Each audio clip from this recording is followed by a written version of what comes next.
Good morning, everyone. So, today I'm going to discuss about probiotics. Right? So, we have seen a lot of supply and discussion about probiotics as one of the most you know ultimate solutions for various aspects of our health, whether it is metabolic, skin, brain health, cognitive health, digestive health, and more. Right? And we've seen a number of companies who are coming up with certain probiotic solutions, probiotic capsules to actually, help you on various aspects of health, right? So, but does these probiotics really confer health benefits, right? Or in other words, are your probiotics engineered to survive, right? So, let us discuss that. So first thing, so metabolites, right? I've discussed in my previous lot of talks about metabolites. So metabolites are basically end products of the microbial metabolism of various food substrates in various foods we eat, right? So what we generally call the secondary metabolites, right? So human microbiome is a great source of these secondary metabolites, which confer various health benefits, right? Whether it is metabolic health, whether you want lose weight, whether it's, your brain health, specifically, B vitamins and short chain fatty acids, as for metabolic health, it's butyrate, propionate, and acetate, which helps in improving metabolic health. And, uh, we know that the acetate is one of these metabolite which facilitates the excretion of GLP-1 and PYY, which is said to regulate our obesity and type 2 diabetes issues, regulate our metabolic health. Then brain and cognitive health, folate, vitamin B9 and vitamin B12 are the most important, nutrients for our brain and cognitive health, cognitive performance, and deficiency of this has been linked to various, mental health issues, stress, anxiety, depression, even Alzheimer's, right? So, and most of the B vitamins are actually nothing but the byproducts or group of the microbes, right? Essentially, uh, our body cannot provide us vitamin B12, or vitamin B9. It is provided by microbiome. I've done a separate video on this. If someone wants to deep dive into it, they can find on our YouTube channel, right? Then heart health, a lot of these metabolites, right, such as nitric oxide, or which improves our blood pressure situations, or bad things like TMO, which triggers, uh, development of arteries. It also in scientific language, or various plasma level investigation, it also includes a troponin level, which is said to cause, myocardial infection, a lot of heart disease. And then probiotics also required, so metabolites are required for intestinal health and all, right? So essentially, these uh a lot of microbes which are involved in production of various metabolites. And if we don't have such microbes active and actively performing various beneficial functions, we really resort to, live strain of bacteria, which can actually populate our microbiome with the active form of bacteria, which can provide us, beneficial metabolites, which can benefit various, you know, health aspects, right? But again, so how do so let us also talk about prebiotics, right? So prebiotics are necessarily essentially a fuel for probiotics, right? And these are actually non-digestible carbohydrates, which actually feed our our bacteria, our microbiome, and these microbiome actually produce metabolites for the benefits as we discussed. So essentially, prebiotics do have a role to play in that indirect role to play in the promotion and the production of various or regulation of various metabolites, right? So we can find prebiotics in various food sources such as artichoke, sesame, onion, apple, banana, honey. So if you think banana is going to spike your blood sugar level, it's just one side of the story. It doesn't it not always. It's not for everyone, but it do provide the have prebiotic which feeds your microbiome. in honey, blueberry, spinach, asparagus, sugar beet, right? Garlic, chicory, barley, tomato, rye, potato, even wheat, right?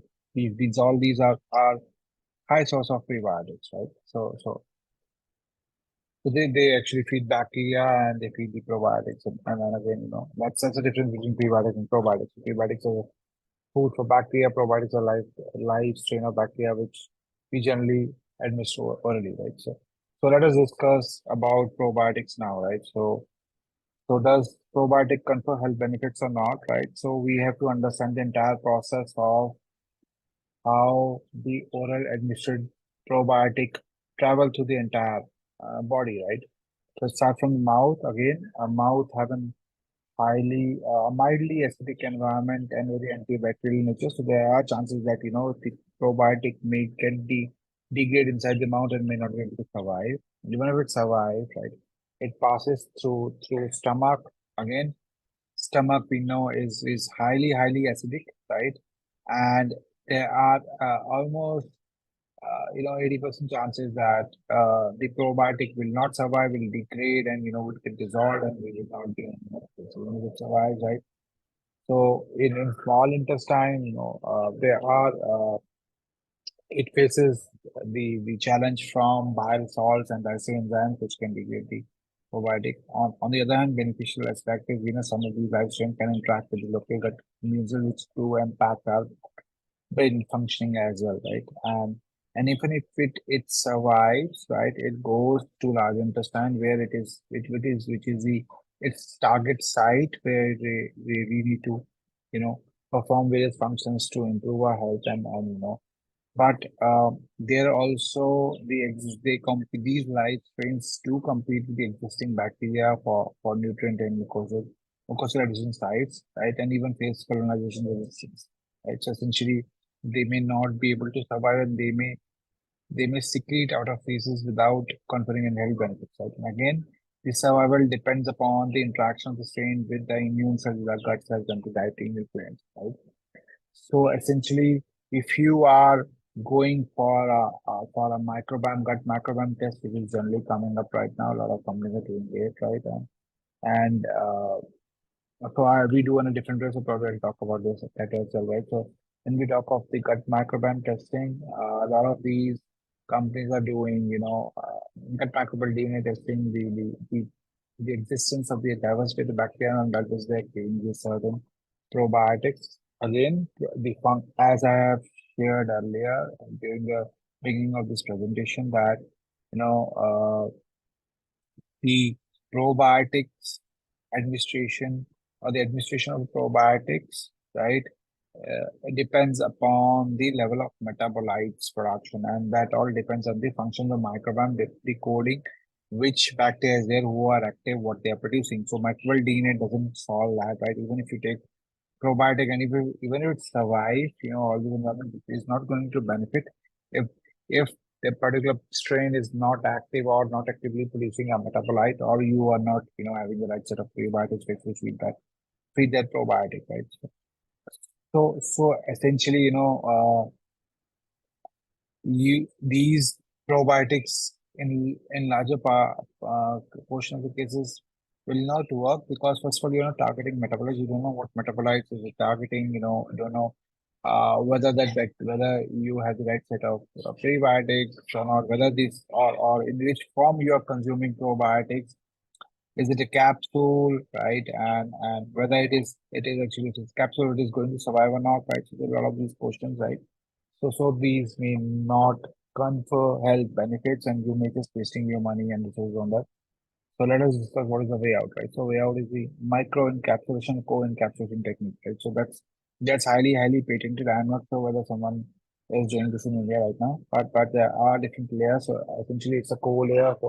So one inner layer is the live uh, bacteria which we want it to reach to our large intestine. Other is the outer layer, which is generally, uh, can be polyunsaturated fatty acids, phytochemicals, prebiotics, dietary fibers, right? So essentially, there's a whole lot of technique, and investment required, and any probiotics, any 600,000 bucks is not going to give you. Second thing is you also level of metabolites will also determine how much of each uh, probiotic CFU, how much billions or millions of CFUs your body needs, right?